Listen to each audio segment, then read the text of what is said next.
Hello, my name is David Jose, and I have an important message for the white man in America today. And my message is, wake up, white man, wake up. Now, I'm sure it may seem funny to you to have someone who is brown complected coming to you and telling you to wake up. But the reason I'm coming to you and telling you to wake up is because I feel like it's my duty. I owe it to you. See, I'm going to tell you something. Back in the day when America got its independence, you as a white man fought for the freedom of the people in America today. Your forefathers fought. And the thing about the fight that you guys had in you is that you fought with a Bible in one hand and a gun in the other hand. I'm going to explain to you the importance of why it was so. See, the Bible told you what was fair. And you could see that the king did not give us due process. The king did not give us fairness. If you read in the Declaration of Independence, you'll see all the things the king did, how he sent swarms of men out against us, used fake laws, fake legislation in order to destroy, rape, and pillage the people of America. And with all that he did, you stood up and you declared your independence. You showed strength. With the Bible in one hand and a gun in the other hand. See, the thing is, when you opened up that Bible is what created the common law in America. It is what was used as a basis to show how you could be fair in courts or in any legal proceeding. But today we are in a situation where the government officials have went back to the old ways of the king. They are trying to force legislation upon people.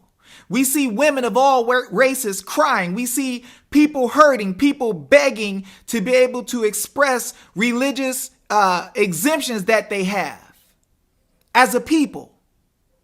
And what happened is that you, white man, stood up with a Bible in one hand and a gun in the other hand, and you defeated the king.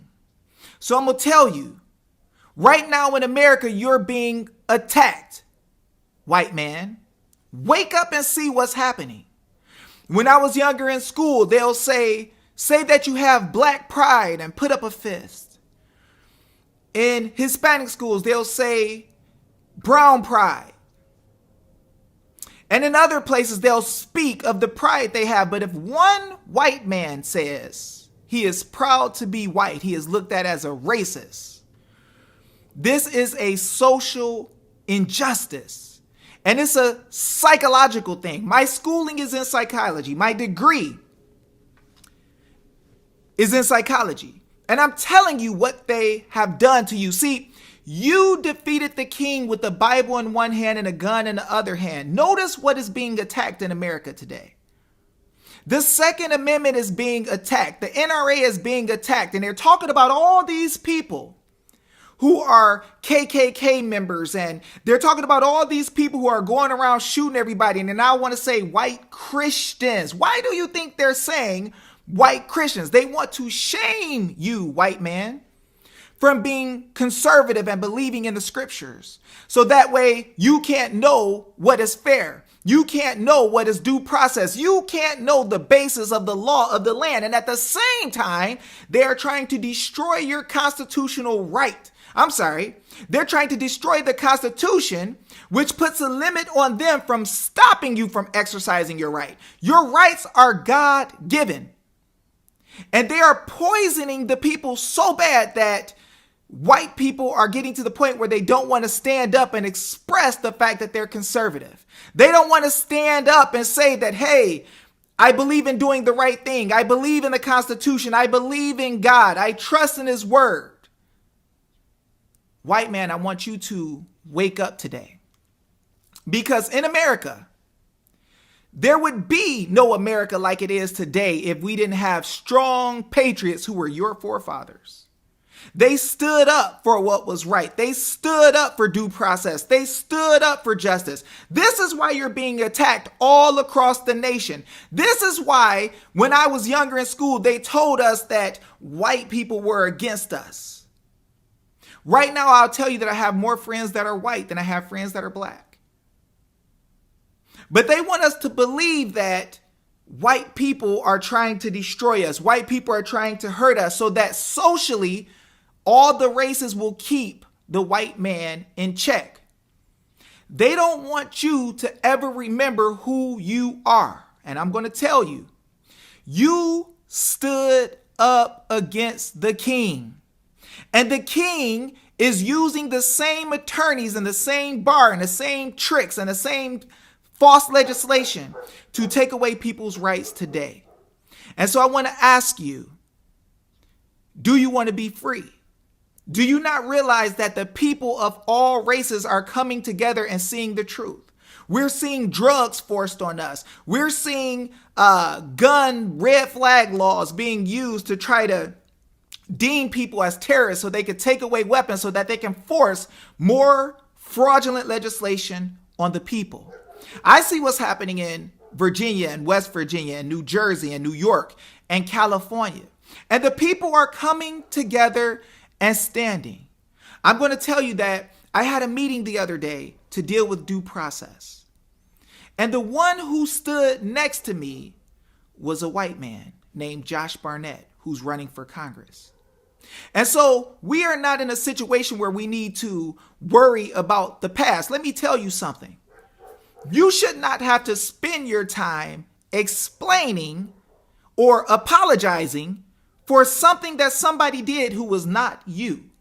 If you were not a slave owner, it is not your business to try to apologize for every slave owner in the world. And we got to wake up and learn that we cannot punish you for what someone else did. But we need to recognize that as a people, we all need to come together and fight against this tyranny. So I'm going to say, we need you, my white brothers. We need your strength. We need your patriot blood. We need you to reach back inside of yourself and remember what your forefathers stood for. Remember that you fought against tyranny. Remember that you beat the king. And now people are trying to come again and bring forth that same type of foolishness, that same lack of liberty that your forefathers fought for. And I want you to realize that we need to come together as a people, and anybody who is right, we love you, and we want you to be happy about who you are, what you are, and we want to stand together with you and lift you up and let you know that we are all people and you are part of the family. You don't be shamed about who you are. You don't be ashamed about your roots, but you stand up and be strong and you live for freedom like your forefathers did. This is a message for you, my white brothers. Wake up. We need you.